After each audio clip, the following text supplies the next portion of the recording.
બધાને મારા જય શ્રી કૃષ્ણ, જય મહાદેવ. ગયા વિડીયોમાં આપણે જોયું કે વિદુર નીતિ વિશે જે પહેલું અધ્યાયમાં પહેલો જે ભાગ હતો એ મેં તમને કીધું કે ડાયો માણસ કોને કહેવાય. હવે આપણને ખબર છે કે વિદુર નીતિ બધી જ નીતિઓમાંથી આપણા મનુષ્ય જીવન માટે સૌથી ઉત્તમ સાર આપે છે.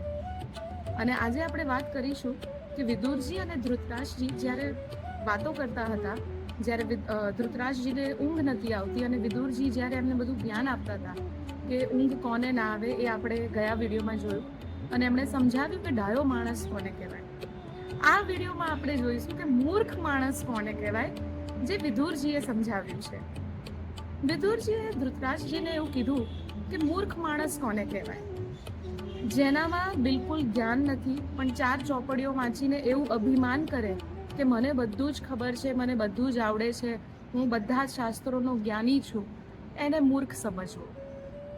બીજું કોને કહેવાય, જે દરિદ્ર હોય એટલે કે ગરીબ હોય પણ છતાંય મોટી મોટી વાતો કરે. સપના જોવામાં કંઈ ખોટું નથી, બધાએ જોવા જોઈએ, બધાએ આપણો ગોલ અચીવ કરવા માટે બધા જ પ્રયત્નો કરવા જોઈએ.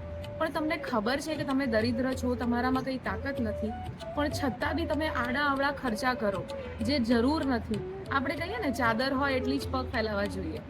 એવી જ રીતે તમારે જોવું જોઈએ કે તમારી થાળીમાં રોટલી કેટલી પીરસવા યોગ્ય છે, તમારા ઘરમાં અનાજ.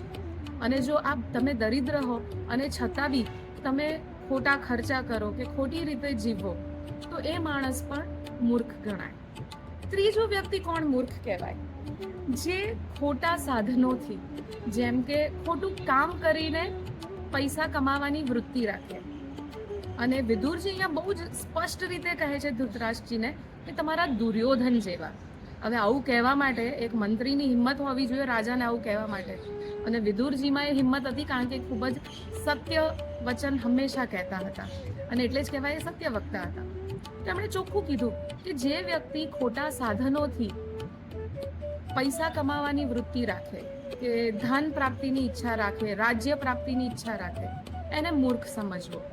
ચોથું, જે પોતાનું કામ બગાડીને બીજાના કામ કરે, જે પોતાના કામો બધા જ પાછળ મૂકીને જે ઇમ્પોર્ટન્ટ છે અને બીજા કામોના બીજા લોકોને મદદ કરે જે બિલકુલ ઇમ્પોર્ટન્ટ નથી, કે જે કરવા યોગ્ય બી નથી, એને મૂર્ખ સમજવો.